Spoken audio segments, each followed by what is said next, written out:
제가 섬기고 있는 북아시아 태평양 지에 있는 8명의 청년으로 구성된 골든 엔젤즈라고 하는 중창단이 있습니다. 이 골든 엔젤즈 단원들은 1년 동안 하나님께 그들의 시간을 드리며 찬양을 하는 청년들입니다. 이 청년들은 어떤 학생들은 대학에서 신학을 전공한 학생, 간호학을 전공한 학생, 여러 다양한 학과의 학생들입니다. 1년 동안 그들이 학업을 전폐하고 선교하는 일에 자기 자신을 들여서 봉사합니다. 어떤 청년들은 1년 동안 직장을 그만두고 이곳에 와서 봉사하면서 하나님께 영광을 돌리며 많은 사람들을 주님께로 인도합니다. 이 청년들은 특별히 저희 지에서 운영하고 있는 PMM, 해외 목회자 개척 선교 운동을 위해서 수고하는 목사님들이 계시는데, 이 목사님들이 교회를 개척하는 곳마다 찾아가서 그들은 찬양을 합니다. 이 목사님들은 6년 동안 봉사하면서 그 중에 첫 번째 1년은 언어를 공부합니다. 그리고 나머지 5년 동안은 교회가 없는 지역에 가서 교회를 개척하면서 많은 영혼들을 주님께로 인도하는데, 이제 1년 동안의 언어 연구를 마치고 나가실 때는 아무도 없습니다. 오직 가족끼리만 여러 달 동안 예배를 드려야만 합니다. 이럴 때 골든 엔젤들이 그들을 방문합니다. 길거리에서 노래를 부릅니다. 많은 사람들을 주님께로 인도하기 위해서 노래하는 이 청년들은 거기에 모인 사람들에게 오늘 저녁에도 콘서트를 합니다. 어느 장소로 오십시오. 바로 그 장소에서 전도회가 시작되는 것입니다. 지난주에 제가 골든 엔젤스 청년들 가운데 한 청년에게 지금 방송되고 있는 이 영원한 복음 시리즈에 대한 그 링크를 보내줬습니다.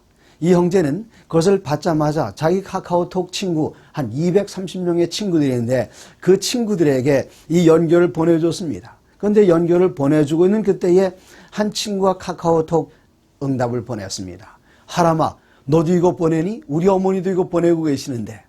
그 얘기를 제게 와서 들려줬습니다. 제가 그 어머니가 누구신지 물어봤습니다. 제가 전혀 알지 못하는 경상북도의 어느 교회에 출석하는 어머니셨습니다. 어떻게 그분이 이것을 받아가지고 다른 분들에게 돌리셨을까요? 어쩌면 제가 어떤 분에게 지금 나가고 있는 방송의 인터넷 링크를 알려드렸을 것입니다. 제게 받은 그분이 경상북도에 있는 어느 교회에 계신 집사님에게 이것을 보내드렸습니다. 이것을 받은 이 집사님은 또 그의 카톡 친구들에게 많은 분들에게 보냈습니다. 그것을 아들이 봤습니다. 아들이 보고 저희 골든 엔젤스 단원 가운데 하나인 김하람 형제가 보냈을 때에 이거 우리 어머니도 보내시는데 너도 보내겠구나. 저는 제가 하는 이 수고를 그냥 몇몇 사람들만 듣고 있는 그런 수고인 줄 알았습니다.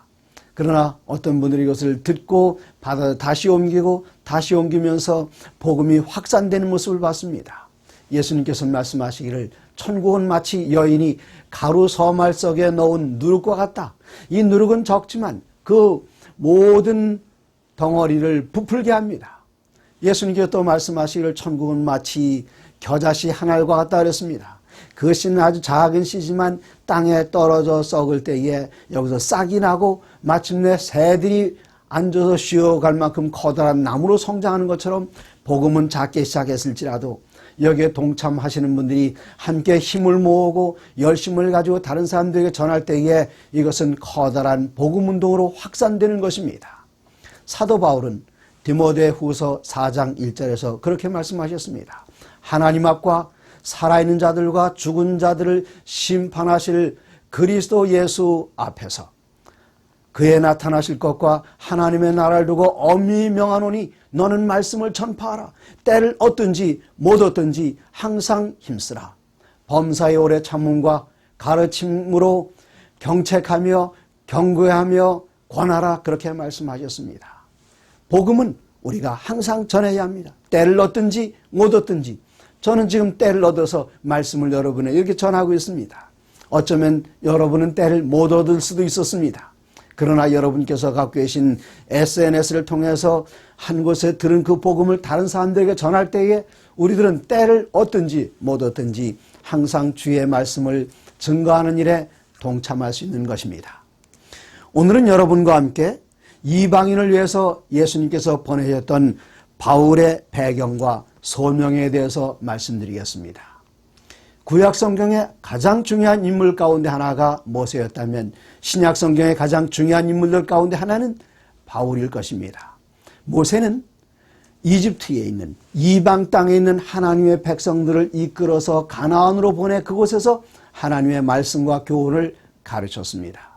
반면에 사도 바울은 그가 유대인이면서 이방인들에게 가서 하나님을 아는 도리와 그리스도 예수로 말미암는 구원과 영원한 생명을 가르쳤습니다.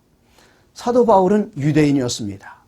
유대인들은 그들이 가지고 있는 아주 중요한 문화들인데 첫 번째는 하나님의 도덕법을 지키는 것입니다. 그리고 이 도덕법을 보다 더 잘 지키기 위해서 그들의 시민법이 있는데 그들의 그 시민법은 예를 든다면 안식일에 일하는 사람, 짐을 나른 사람을 돌로 쳐서 죽이라. 그러나 오늘 안식일을 어긴 사람을 돌로 쳐서 죽이지는 않습니다. 유대인의 시민법 가운데는 배가 고픈 사람이 남의 농장에 들어가서 과수원에 가서 사과를 마음껏 배불리 따먹어도 죄는 되지 않습니다. 그러나 거기서 딴 사과를 가지고 나가는 것은 죄가 되는 것입니다. 이러한 시민법 우리들은 지키지 않습니다. 또 유대인들이 가지고 있었던 의문의 율법이 있습니다. 의문의 율법은 무엇인가 하면은 예수님께서 이 땅에 오시기 전에 예수님께서 오시는 것을 미리 보여주는 제사 제도 같은 것들이 있습니다. 예를 든다면 유월절 어린 양을 잡아서 하나님께 드리는 것, 또 초막절, 그리고 오순절, 그리고 나팔절, 그리고 그의 여러 가지 유명한 절기들이 있습니다. 이런 모든 절기들이 의식에 관한 법이었습니다. 유대인들 가운데 그리스도 예수를 개인의 구주로 영접한 그 사람들은 이러한 유대의 모든 도덕법은 오늘날 우리도 지킵니다. 그것은 곧 십계명입니다. 도덕법, 의식에 관한 법, 유대의 시민법, 이러한 모든 것들을 같이 지켜야 할 것으로 그들은 알고 있었습니다. 그래서 새롭게 그리스도인이 되는 이방인들에게도 이러는 것들을 강조했습니다. 그러나 사도 바울은 어떻게 했는가 하면은 유대인들이 가지고 있는 이러한 모든 문화적인 배경 가운데서 유니버셜한 모든 세계의 사람들에게 공통적으로 구원을 위하여 적용되는 성경의 진리만을 증거했던 것입니다. 사도 바울은 어떤 사람입니까? 여기 사도행전 22장에 나타난 사도 바울의 배경을 보시겠습니다. 사도행전 22장 3절에는 나는 유대인으로 길리기아 다소에서 났고 이 성에서 자라 가말리엘의 문화에서 우리 조상들의 율법에 엄한 교훈을 받았고 오늘 너희 모든 사람처럼 하나님께 대하여 열심히 있는 자라. 예, 그는 말하길 첫 번째 유대인이라 그랬습니다. 그의 종족은 유대인이었습니다. 이스라엘 백성이었습니다. 아브라함의 자손이었습니다. 그는 아브라함의 자손으로 어디에서 태어나는가 하면은 유대 땅에서 태어난 것이 아니라 갈릴리 땅도 아니었고 사마리아 땅도 아니고 여기서 한참 먼 이방 땅이었던 길리기아 다소에서 출생했습니다. 길리기아 다소라는 곳은 어떤 곳입니까? 이 길리기아 지방 그곳의 수도였던 다소는 오늘날 터키입니다. 그 커다란 터키 한가운데 남쪽 지중해에서 20km 정도 위로 올라간 아주 유명한 상업적으로 유명한 도시였고 교통이 발달한 도시였습니다. 기원전 41년에는 로마의 동방을 다스리던 안토니우스가 이집트의 여왕 클레오파트라를 보내서 겨울을 함께 지낼 만큼 아주 유명한 휴양도시이고 상업도시이고 교통도시였습니다. 그래서 사도 바울이 여기에 나는 다소에서 났다 하는 것은 이 다소라는 시가 얼마나 좋은 것인지 자긍심을 가지고 이야기하는 것이었습니다. 그는 다소에서 자라나서 가말리엘의 문화에서 공부했다 그랬습니다. 이 이야기는 가말리엘은 예루살렘에는 그 당시 아주 유명한 랍비였습니다. 좋은 선생님이었습니다. 오늘날 우리 시대의 이야기를 한다면 나는 저 미국 북동부에는 아이비리그에서 공부했다. 나는 한국에 있는 그 스카이 그룹에 속하는 대학에서 공부했다. 그런 것과 마찬가지입니다. 그 가운데 그는 엄한 율법에 엄한 교훈을 받았고 여기에서 시사하고 있는 것은 무엇인가 하면 나는 바리새파에 속한 사람이라 하는 것입니다. 바리새파 사람들은 종교적으로도 아주 자긍심이 강했습니다. 난 오직 하나님께만 속했고 그리고 하나님의 말씀을 문자 그대로 준수하는 경건한 사람이라 하는 것입니다. 바리새파란 말이 분리되었다 하는 뜻입니다. 세속으로부터 분리되었습니다. 그리고 하나님을 섬기는 일에 있어서 그냥 보통 믿는 것이 아니라 나는 철저하게 믿는 사람으로 내 자신을 분리해냈다 하는 그런 뜻을 가지고 있습니다. 나는 열심히 믿는 사람이라. 사도 바울은 옳다고 생각하는 일, 자기의 마음 가운데 이것이 하나님의 길이라 생각하는 일이라면 물불을 가리지 않는 열심을 가진 사람이었습니다. 어느 정도의 열심을 가진 사람이었는가? 이어서 그는 말하기를 내가 이 도를 그리스도 예수를 믿는 도를 핍박하여 사람을 죽이기까지 하고, 우리가 알지 못했던 사실입니다. 사람을 죽이기까지 했다. 그 말을 오늘날 표현을 하면 살인도 주저하지 않았다는 것입니다. 바울이 살인을 했다고요? 저는 그것은 어떻게 살인했는지는 모르지만 바울이 여기 그들을 죽이기까지 했다 그랬습니다. 이 사도 바울은 어떤 사람이었는가? 그는 민족적으로 유대 민족이었습니다. 태어난 곳은 이스라엘 땅이 아니라 제3의 세계였던 로마의 영토였던, 물론 그 당시엔 다 로마의 영토였습니다마는 로마에서 더 가까운 이방 땅인 타소에서 그가 출생을 했습니다. 또한 그는 로마 시민이었습니다. 이 세계에서 가장 강한 나라의 시민권을 가지고 있으며 가장 연약했던 압박받던 피압박 민족이었던 유대민족. 그에겐 이러한 모든 것들이 함께 섞여져 있었습니다. 선교학에는 Third Culture Kid라는 말이 있습니다. 이 Third Culture Kid는 무엇인가 하면 제3문화권의 어린이라 그런 뜻입니다. 예를 들어서 아버지는 선교사로서 아버지 어머니 한국인입니다. 그런데 어디로 선교하러 왔는가? 선교가 가장 힘든 일본으로 갔습니다. 일본은 아버지의 문화가 제1문화라면 일본은 제2의 문화입니다. 선교사의 자녀는 일본에서 출생하거나 일본에 자라났습니다. 아버지의 언어는 한국어입니다. 그러나 선교하는 언어는 1년 동안 배운 그 익숙하지 않은 일본어입니다. 그런데 제3문화 어린아이들은 아버지의 언어를 태어나면서부터 듣고 습득했기 때문에 한국어를 유창하게 말합니다. 그런데 자라나는 그 배경은 일본어입니다. 일본어는 배우지 않았습니다. 나가서 친구들하고 놀면서 자연스럽게 일본어를 습득을 했습니다. 언어에 유창합니다. 이렇게 Third Culture Kid들은 자기 아버지의 언어뿐만 아니라 태어난 그곳의 언어, 제2문화권의 언어뿐만 아니라 언어를 하나 하게 되고 둘 하게 되면 다른 언어를 습득하는데 아주 쉬워서 세 번째 언어, 네 번째 언어를 아주 쉽게 배웁니다. 그리고 아버지의 문화, 한국 문화는 또 어떻습니까? 어른만 보면 그 앞에서 졸아들어서 이렇게 나쁜 것은 아니지요. 그들에게 적절한 예의를 차려야 합니다. 그런데 일본의 문화는 어떻습니까? 한국 문화처럼 느슨하지 않습니다. 더 엄격합니다. 다른 사람에게 폐를 끼치는 것은 절대로 하면 안 됩니다. 그 두 가지 문화가 같이 한 사람에게 융합되면서 세 번째 문화가 나타나는데 그런 자녀들을 Third Culture Kid, 줄여서 TCK라고 합니다. 이런 TCK, Third Culture Kid들 가운데는 어떤 사람들이 있는가 하면 외국에서 나가서 일하는 상사 주재원의 자녀들, 외교관의 자녀들, 선교사의 자녀들, 혹은 유학생의 자녀들, 어쩌면 유학생들도 그 가운데 포함될지는 모르겠습니다. 선교사의 자녀들, Third Culture Kid입니다. 그런데 여기에 사도 바울을 보면은 이방 땅에서 자라났습니다. 그리스어에 능통했습니다. 유대인 가정에 자라났습니다. 히브리어 방언, 아람 방언에 능통했습니다.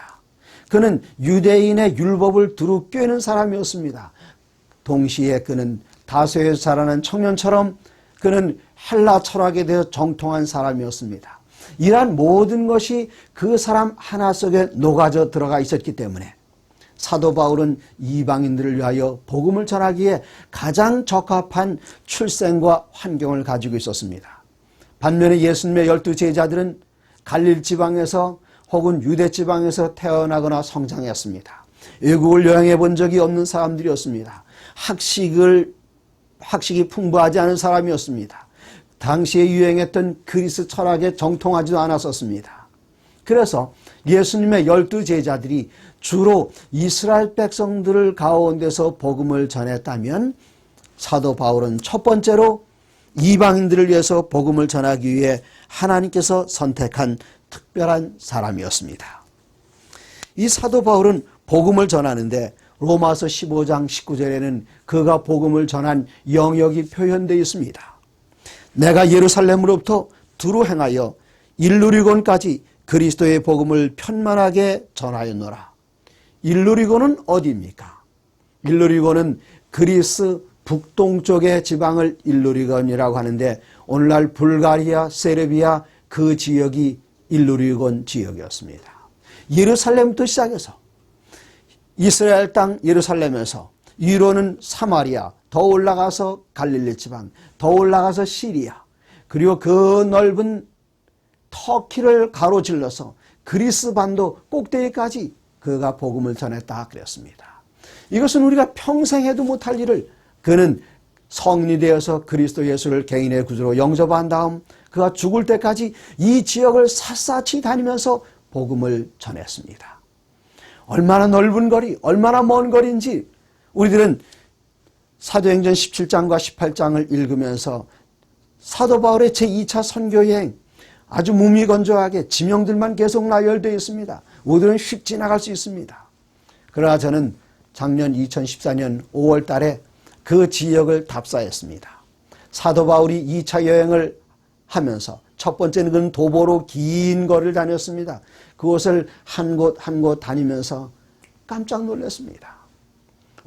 우리들은 성경을 읽으면서 아주 짧게 느꼈던 그 거리들은 여러 날을 걷는 거리가 아니라 자동차를 타고도 여러 날, 여러 주일이 걸리는 아주 엄청나게 긴 거리였습니다. 저는 그 길을 여행하면서 아주 편안한 고속버스에 앉아 있었습니다. 하루 종일 여행하면서 차 안에서는 꾸벅꾸벅 졸기도 하고 지나가는 경치를 사진으로 찍기도 했지만 그 길이 너무나도 지루했습니다.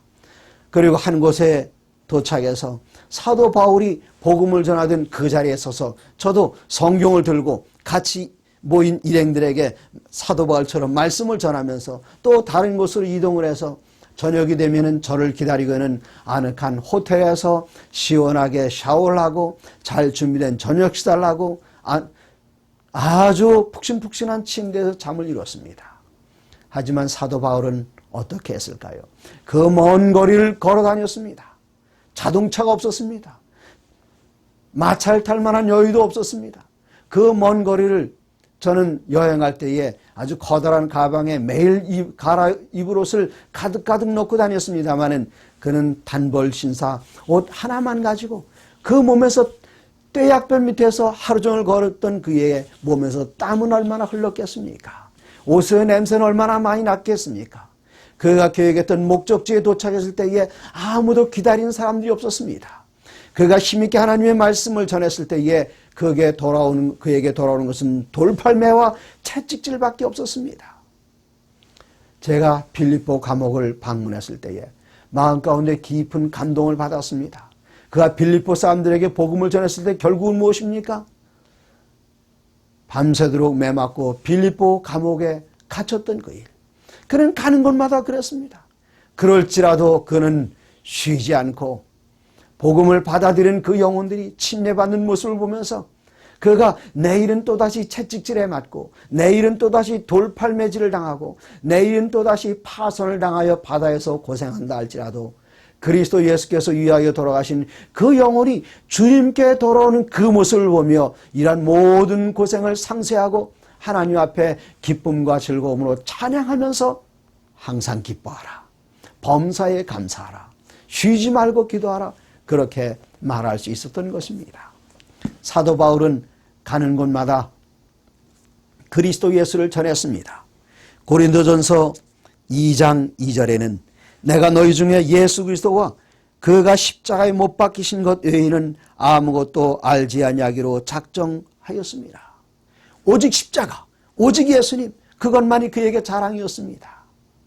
그래서 이제까지 자랑스럽게 생각했던 것, 나는 베냐민 지파다. 나는 이스라엘의 첫 번째 왕을 배출한 벤야민 지파다. 나는 이스라엘 백성들 가운데 가장 위대한 학자 가말리엘의 수제자이다. 나는 옛날에 클레오파트라가 방문했던 그 아름다운 도시 다소의 출신으로 나는 로마 시민이다. 이런 모든 자긍심을 그는 말하기를 배설물로 여겼다 그랬습니다. 그리고 오직 한 가지 자랑하는 것, 그리스도 예수의 십자가, 이방인들에게는 정말 부끄럽고 수치스러운 십자가, 그 십자가를 자랑스럽게 생각하며 많은 사람들에게 십자가의 도를 통해서 그들을 주님 앞으로 인도하여 그가 한 일은 뭔가 하면 그가 방문하는 도시마다 교회를 개척했습니다. 그리고 그가 교회를 개척한 다음에는 다른 사람을 불러들여서 그곳에 목회를 맡기고 그는 부지런히 제3의 도시, 제4의 도시 계속해서 전진하면서 교회들을 세웠습니다. 북아시아 태평양지에서 제가 하고 있는 일은 애드벤티스 미션 세계 선교부입니다. 세계 선교부의 역할은 크게 두 가지로 나누는데 하나는 미션 어웨니스입니다. 미션 어웨니스란 무엇인가 하면 제가 선교지를 방문해서 그곳에 무슨 필요가 있는가를 살펴봅니다. 그곳에 그 필요를 다른 곳에 가서 사람들에게 이야기하여 사람들을 찾아내서 이곳에 가서 돕도록, 그리고 그곳에 가서 도울 뿐만 아니라 교회를 세울 수 있도록 모금하고 선교 자원을 모으는 일, 이런 것을 미션 어웨니스라고 합니다. 두 번째는 글로벌 미션인데, 글로벌 미션은 무엇인가 하면 세계 여러 나라에 가서 복음을 전하는 것, 물론 그것도 포함됩니다만은 글로벌 미션은 두 가지 커다란 표어가 있습니다. 그것은 무엇인가 하면 reaching the unreached, entering the unentered. 복음이 들어가지 않은 곳에 들어가서 교회를 개척하고 아직까지 복음을 받아들이지 않은 사람들의 심령은 다 우리의 선교지라고 생각하고 복음을 전하는 것, 이것이 글로벌 미션입니다. 이 글로벌 미션은 다른 말로 말하면 교회 개척입니다. 사도 바울이 했던 일이 그 일이었습니다. 아직 복음이 들어가지 않은 곳, 그리스도 예수를 알지 못하는 것, 주님의 이름을 부르지 못한 지역에 들어가서 그는 복음을 전하고 교회를 개척했습니다. 글로벌 미션입니다. 저희 북아시아 태평양 지회에는 약 250개의 교회 개척 프로젝트를 가지고 있습니다. 교회 하나를 개척하기 위해서는 2명의 글로벌 미션 파이어니어, 교회 개척 선교인이 필요합니다. 이런 사람들을 찾아내고 이 사람들을 보내고 또 그 사람들이 가서 교회를 개척하여 건물 얻고 선교 자금을 모금하고 이런 일들인데, 사도 바울은 이런 일들을 혼자 다 해냈습니다. 그가 가는 곳마다 교회를 개척하고 그리고 떠난 다음엔 그 교회에 편지를 보냈습니다. 이것을 우리들은 바울 서신이라 이야기합니다. 그런데 놀랍게도 바울 서신을 쭉 읽어보면 여기에 선교에 대한 표현은 별로 없습니다. 가서 선교하라, 복음 전하라. 물론 제가 조금 전에 인용했던 디모데 후서 4장 1절 2절처럼 너는 말씀을 전파하라, 때를 얻었든지 못 얻든지 항상 힘쓰라, 그런 권면도 있습니다만은 대부분 다 목회에 관한 권면, 목양에 관한 권면이었습니다. 우리가 하는 일은 바로 이런 일들입니다. 가서 교회를 개척하는 일, 그리고 개척된 교회를 지원하는 일입니다. 제가 읽은 감동적인 글이 있습니다. 엘렌 G. 화이트라는 분이 쓴 그 글에 의하면 마지막 때를 사는 그리스도인들은 그리스도인들이 모여있는 곳에 모여서 살 것이 아니라 아직까지 교회가 개척되지 않은 그런 곳에 들어가서 이사를 가서 그 사람들에게 말씀을 전가하게 하여 교회를 세우라. 한국에는 아파트 지역이 많이 있습니다. 새롭게 아파트 지역이 계속 늘어납니다. 아파트 지역이 확산될 때에 그 지역엔 교회가 없습니다. 오늘 이 방송을 들으신 분들 가운데 정말 주님이 오시기를 마음 가운데 간절히 사모하고 주님의 소원이 나의 소원이라고 생각하신 분들이 계시다면 여러분이 이사하실 때는 교회가 있는 곳으로 이사하지 마시기 바랍니다. 유대인들은 회당이 있는 곳으로 이사를 했습니다. 그러나 그리스도인들은 교회가 없는 지역으로 이사를 가서 내가 살고 있는 그 아파트를 가정교회로 만드는 것입니다. 제가 목회를 처음 시작할 때에 저를 목회에 불러내신 전병덕 목사님께서는 제게 어떤 교회를 가기 원하는가 말씀하셨습니다. 개척교회를 시작하고 싶습니다. 과천이라는 곳에 보내졌습니다. 여기 교회가 얼마나 큽니까? 전병덕 목사님 말씀이 아직 교회가 없다 말씀하셨습니다. 교인은 몇 사람입니까? 권전도사 가면 첫 번째 교인이라고 그러셨습니다. 제 아내가 두 번째입니까? 그렇다고 하셨습니다. 교회가 없었습니다. 제가 살 집도 없었습니다. 저는 그 당시에 의정부에 살고 있었는데 의정부에서 그 당시에 2시간씩 버스를 타고 과천에 가서 아침부터 저녁까지 집집 문을 두드리면서 사람들을 찾아내려고 애썼습니다. 2달 동안 열심히 집을 찾아다니다가 마침내 그곳에 우리 교인 가정 한 가정을 찾아내게 되었습니다. 홍복희 교수란 분, 성악을 가르치는 교수님이셨는데 그분 집을 찾았습니다. 1983년 3월 12일 저는 첫 안식일 예배를 그곳에 드렸는데 이분이 음악을 가르치는 분이기 때문에 피아노가 있었습니다. 그분의 피아노 의자가 제 첫 번째 강대상이었습니다. 그분과 아직까지 유치원에 들어가지 않은 어린 2딸이 있었습니다. 태어난 지 이제 한 달 된 제 아들, 제 아내, 제 첫 번째 청중이었습니다. 그러나 하나님께서는 복을 주셔서 1년이 지나기 전에 50여 명을 모으게 하셨고 마침내 이곳에서 예배를 드리게 될 때에 교회가 없었습니다. 제게는 15평짜리 사택이 있었는데 15평, 15평의 작은 아파트가 바로 교회였습니다. 가득 모였습니다. 베란다를 빼놓고는 모든 방마다 화장실 빼놓고는 사람들이 가득 찼습니다. 1년이면 그 일을 이룰 수 있었습니다. 그런데 오늘날 한국의 아파트들은 15평짜리 아파트는 혼자 사는 개인용 아파트에는 그런 아파트는 거의 없습니다. 대부분 20평, 30평, 40평, 50평, 100평짜리 아파트도 있습니다. 그곳에 사람이 들어간다고 하면 100평짜리 아파트에는 200명 이상은 들어갈 수 있을 것입니다. 우리들이 사도 바울의 정신을 가지고 있다면 그리고 예수님의 재림을 신속하게 앞당기기를 원하신다면 이사를 교회 갈 때에 교회가 있는 곳을 찾아가는 것이 아니라 교회가 없는 지역에 가서 내가 있는 그곳이 바로 옛날 하나님께서 창세기 12장 5절에 아브라함에게 말씀하셨던 것처럼 가라, 나는 너로 하여금 복의 통로가 되게 하겠다 말씀하셨습니다. 우리가 어느 지역에 가서 교회를 개척하고 내 집이 예배 장소가 된다면 내 집은 이웃 사람들에게 주님의 축복을 흘러내려 보내는 좋은 복의 통로가 될 것입니다. 사도 바울은 이렇게 계속해서 개척해 나갈 때에 그는 우리에게 좋은 모본을 하나 보여주고 있습니다. 그가 복음 전하러 다닐 때에는 제자들을 데리고 다녔는데 그 가운데 하나가 디도였습니다.